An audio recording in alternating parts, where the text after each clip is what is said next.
O título dessa mensagem é Um Pai Segundo o Coração de Deus. Um Pai Segundo o Coração de Deus.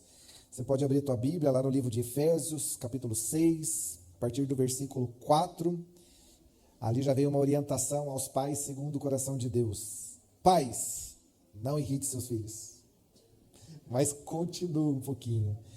E depois essa parte que mais nos interessa, que diz assim: antes, criem os seus filhos segundo a instrução e o conselho do Senhor. Que tipo de pai Deus procura em nós?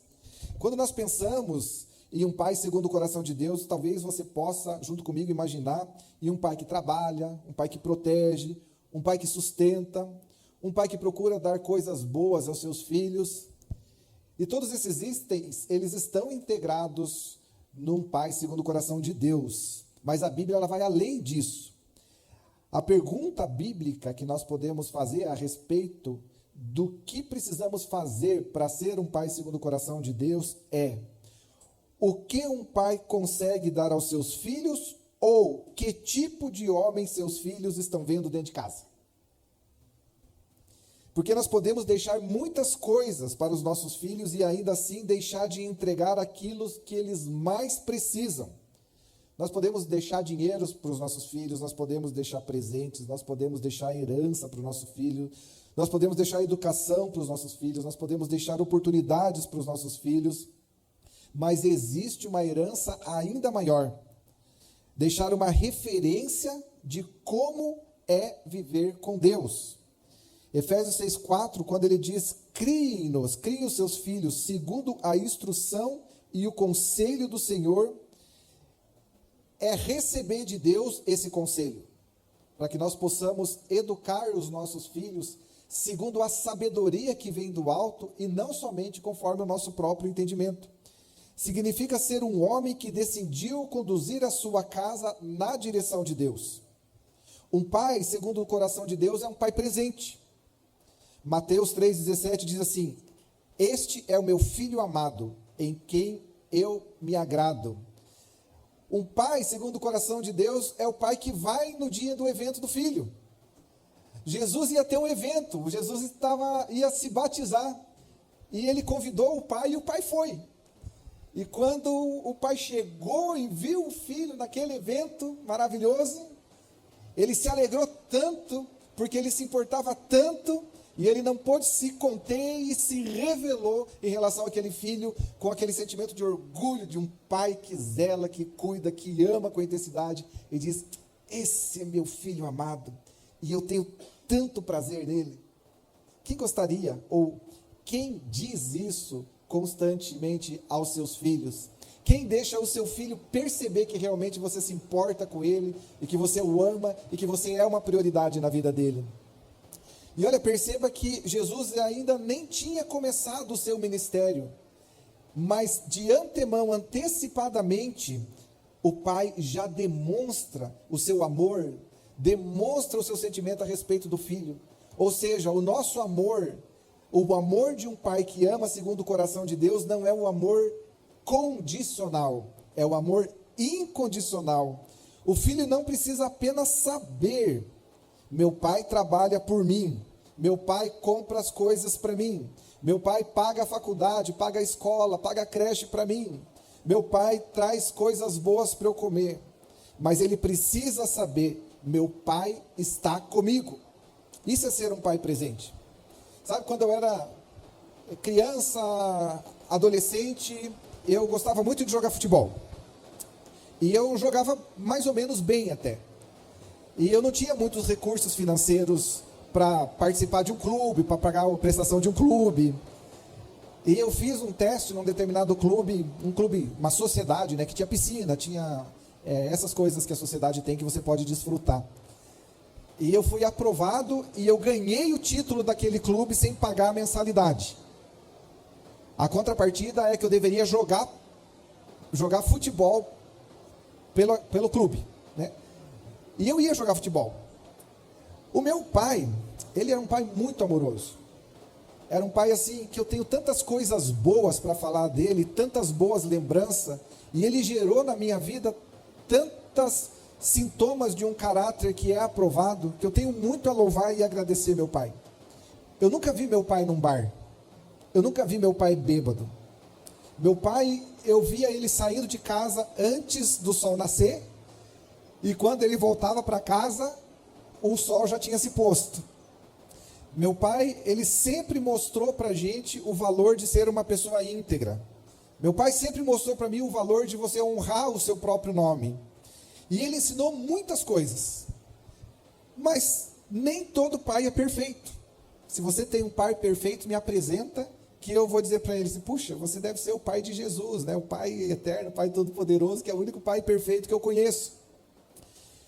E meu pai, ele não podia estar presente em alguns momentos que eram importantes na minha vida. E isso gerou algumas consequências. O meu pai também foi um homem que, na sua juventude, foi muito bem sucedido financeiramente, mas passou por alguns fracassos financeiros e, em um determinado momento da sua vida, ele tornou-se uma pessoa resignada. Ele trabalhava num trabalho muito tradicional, tornou-se um açougueiro e vivia daquilo. E a nossa condição financeira não era, nunca passamos fome, comíamos bastante carne, mas também nunca fomos tão prósperos financeiramente a ponto de ter tudo aquilo que nós queríamos.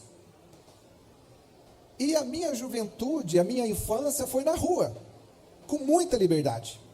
Eu chegava da escola, jogava a bolsa e saía para a rua e voltava 10, 11 horas da noite. Vendo meu pai trabalhar eu imaginava que a vida era aquilo, que eu ia trabalhar muito e não ia ganhar tanto dinheiro assim. E muito novo, já com 10, 11 anos, eu comecei a vender sorvete. E eu vendia sorvete o dia inteiro debaixo do sol. E muitas vezes eu pegava o dinheiro que eu arrecadava vendendo sorvete para ir numa piscina, num clube, para pagar a entrada, e o que sobrava eu comprava sorvete, porque o sorvete de lá era melhor do que o sorvete que eu vendia. E nem sempre, ou quase nunca, o meu pai estava presente nos meus eventos. Assim como o pai de Jesus esteve presente no evento dele, no dia especial para ele, que foi o evento do batismo. E eu lembro que quando eu participava de alguns campeonatos, nesse clube que eu tinha ganhado o título, eu via os pais daqueles meninos que estavam jogando junto comigo ali na arquibancada. E alguns pais eram mais eufóricos do que o outro. Tinha um goleiro que até hoje eu lembro o nome dele, o goleiro chamava Gustavo. E por que eu lembro o nome dele? Porque não sai da minha cabeça, quando eu lembro daquela situação, aqueles pais da arquibancada dizendo, vai Gustavo, vai Gustavo, vai Gustavo. E nós fomos bem em alguns campeonatos e ganhávamos até medalha. Mas eu percebia que quando aqueles meninos que ganhavam medalha, eles se enfileiravam assim ao meu lado e recebiam a medalha, eles pegavam a medalha assim e olhavam para o seu pai, olhavam para a sua mãe, tipo, olha o que eu fiz, olha o que eu consegui. E na verdade, quando eu ganhava a minha medalha, eu tinha uma mistura de dois sentimentos. Você não fez mais que a tua obrigação, porque você está aqui para deixar eles felizes. Porque praticamente tinha eu e mais um. O outro chamava Deva. Devanir, o nome dele, Deva. Era um maneirinho, ele não tinha esses dedos aqui. Eu lembro que a gente batia na mão assim quando fazia gol, e eu sentia que ele não tinha o dedinho assim. E a nossa função era ganhar os jogos, para que os associados pudessem mostrar as medalhas para o seu pai e dizer, olha que eu conquistei. Pelo menos esse era o meu sentimento. E o meu sentimento naquele momento da vitória era você não fez mais que a sua obrigação. E o outro era, você é menos do que eles, porque eles têm o pai aqui, e o teu pai não está aqui. Sabe, são algumas situações que vão acontecendo na nossa vida que a gente não percebe o tamanho do marco, da influência que nós recebemos dos nossos pais e que isso vai gerar na nossa vida, no desempenho da nossa profissão, no desempenho do nosso casamento, dos nossos relacionamentos, e até de como nós formamos os nossos próprios filhos. Antes de nós termos a nossa filha, eu sabia muito sobre o que era ser um pai. Na verdade, eu sabia quase tudo, porque eu li os livros. E eu tinha certeza que eu ia ser o melhor pai que existe nesse mundo. Eu já estou preparado. E eu podia ensinar qualquer pessoa a ser um bom pai. Mas quando a minha filha nasceu, aí eu entendi que tudo que eu conhecia Foram boas coisas que eu aprendi com os livros, mas isso significaria talvez 20% do que eu precisava de fato.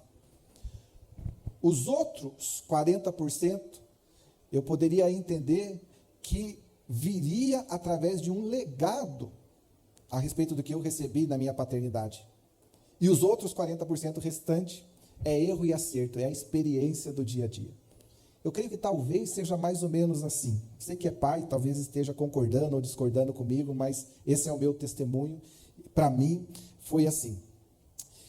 Sabe que nós precisamos perguntar para nós mesmos: meus filhos, eles têm apenas a minha provisão ou têm a minha presença? Presença significa ouvir, conversar, perceber como está, ter empatia, se colocar no lugar. Presença significa às vezes desligar o celular para dar uma atenção. Presença às vezes significa entrar no mundo deles. Presença significa não só se importar, mas deixar claro que você se importa. Um pai segundo o coração de Deus não apenas sustenta a casa. Um pai segundo o coração de Deus, ele habita emocionalmente dentro de casa. Não é, na visão do filho, só aquele homem bem grandão que através do qual vem todos os recursos. Mas é uma geração de empatia emocional e de uma relação de carinho e amor que se sustenta a ponto de gerar segurança na vida daquele filho. Sabe que a gente percebe na igreja há muitos anos convivendo com outros irmãos e nós vimos muitas pessoas que eram crianças e hoje são extremamente bem-sucedidos, pessoas seguras, pessoas que têm uma capacidade de sonhar, inteligentes e têm uma autoestima sarada. E a gente vê como a presença dos pais foram relevantes para que aquelas crianças pudessem ser tão fortalecidas na sua identidade, na sua autoestima, nas suas convicções, para se tornarem grandes homens e mulheres de Deus. Um pai, segundo o coração de Deus, ele ensina pelo exemplo. Deuteronômio 6, 6 e 7 diz assim: que todas essas palavras que hoje lhe ordeno estejam em seu coração, ensine-as com persistência a seus filhos. Nessa passagem, nós podemos observar duas situações a respeito da palavra de Deus.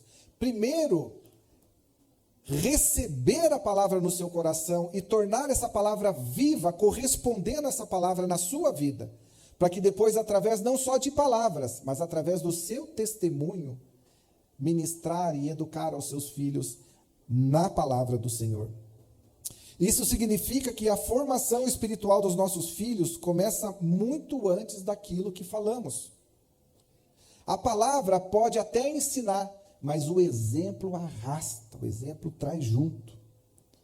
Isso significa os nossos filhos observarem dentro da nossa casa como nós tratamos a nossa esposa, como nós reagimos quando somos contrariados, como lidamos com o nosso dinheiro, como falamos das pessoas quando elas não estão presentes, como enfrentamos as dificuldades, como tratamos as pessoas que não podem nos oferecer nada, como reconhecemos os nossos erros e principalmente como nós nos relacionamos com Deus.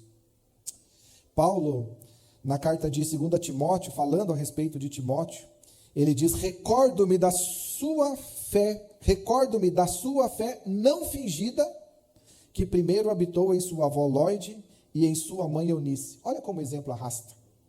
Quando Paulo está falando a respeito de Timóteo, ele não está falando primeiramente a respeito de uma herança natural que Timóteo tinha recebido, do dinheiro que Timóteo tinha recebido, da casa que Timóteo tinha recebido, da educação que Timóteo tinha recebido. Mas ele menciona algo que é de extremo valor, não só para esse mundo, mas por toda a eternidade, porque nós criamos os nossos filhos para a eternidade. Ele diz: eu recordo-me da fé não fingida, a mesma fé que eu vejo em você, uma fé genuína, é a mesma fé que eu via na sua mãe, é a mesma fé que eu via na sua avó, e essa mesma fé eu vejo hoje em você. É como você pode imaginar que você está andando pela areia da praia e está deixando com o seu pé grandão assim, algumas pegadas, e o seu filhinho de 2, 3, 4 anos, ele vem atrás ali, pisando sobre as suas pegadas.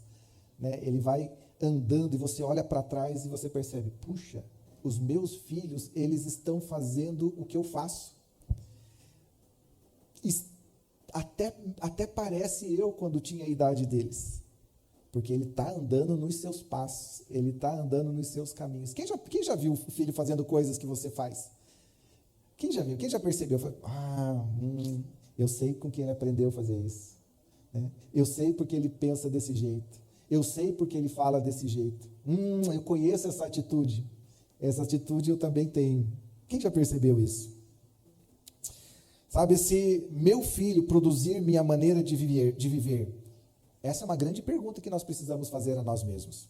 Se o meu filho produzir a minha maneira de viver, ele vai ser mais parecido com Jesus?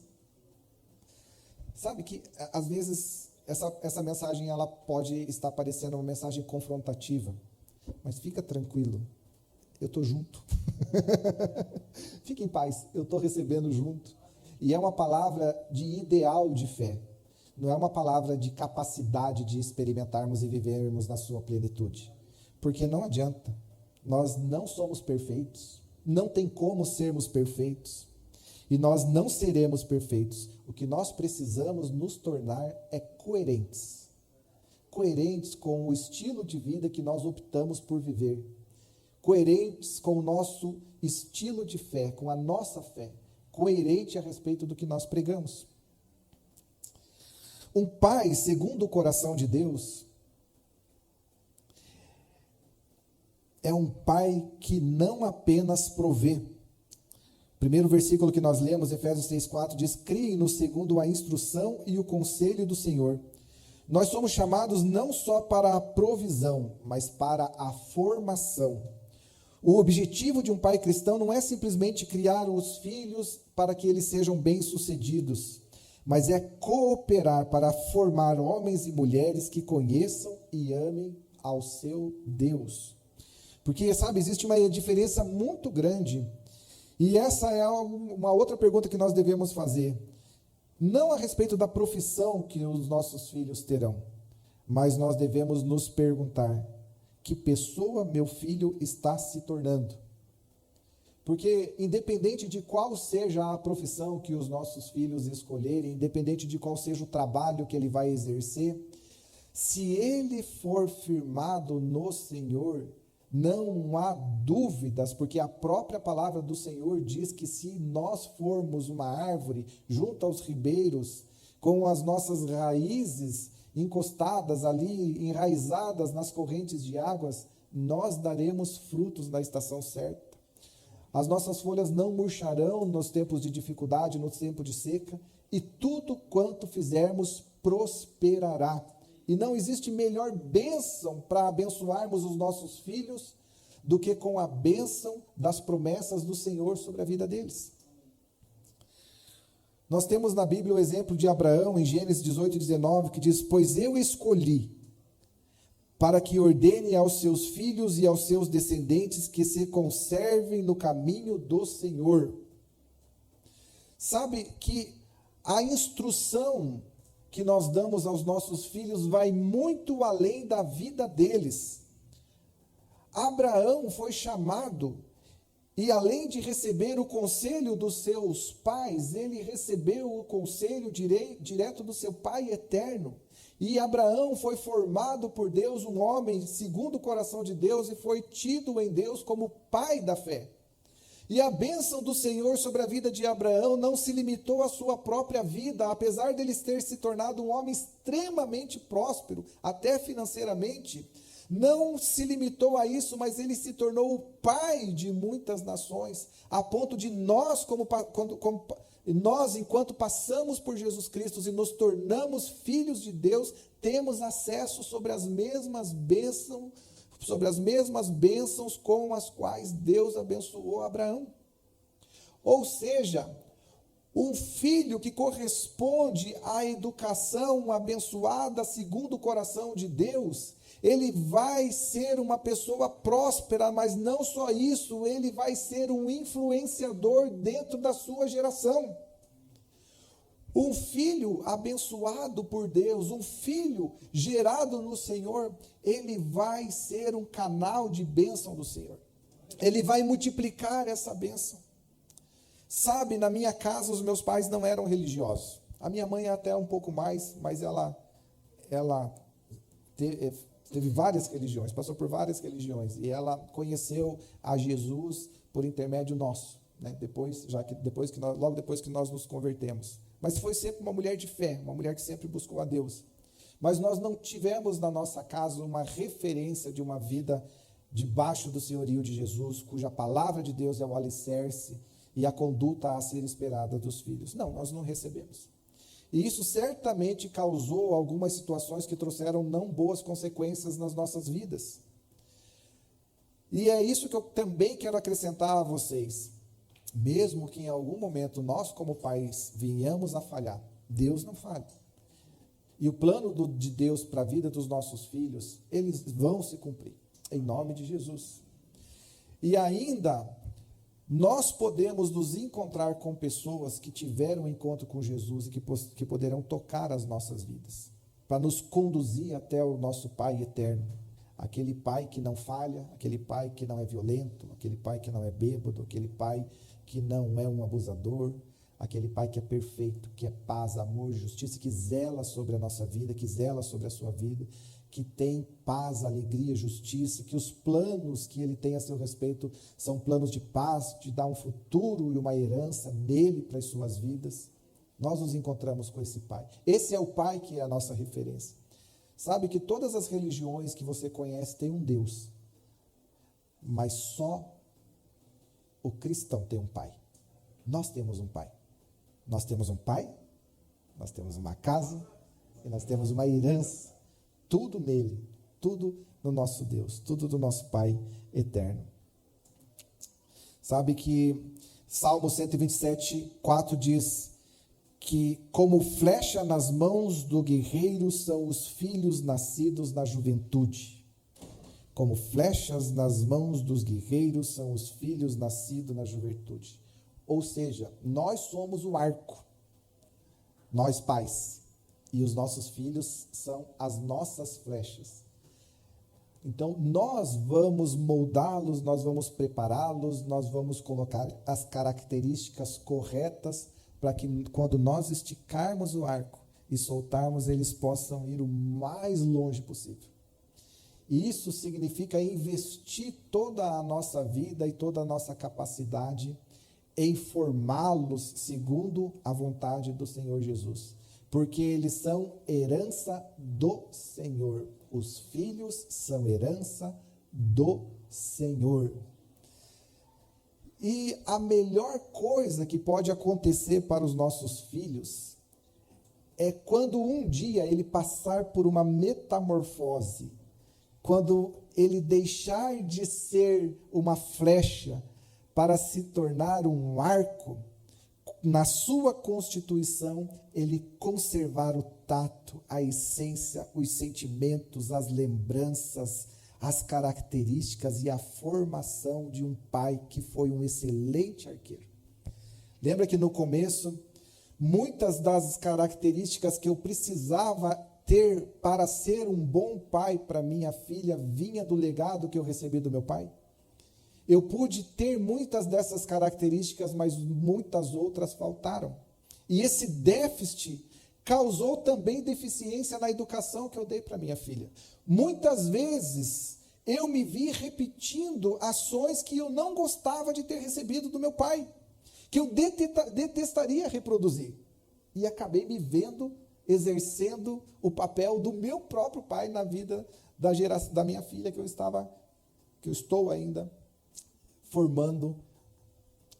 Já está grande, já há 20 anos, fazendo faculdade, né? Glória a Deus, uma bênção, menina maravilhosa, só tem boas coisas para falar dela, né, Valéria? Ela tem ido além da gente, graças a Deus. Amém. Mas sabe que é muito importante entendermos que ser pai vai muito além do sentimento. envolve entrega. Envolve uma entrega plena da nossa vida. Porque o nosso primeiro ministério não está na igreja.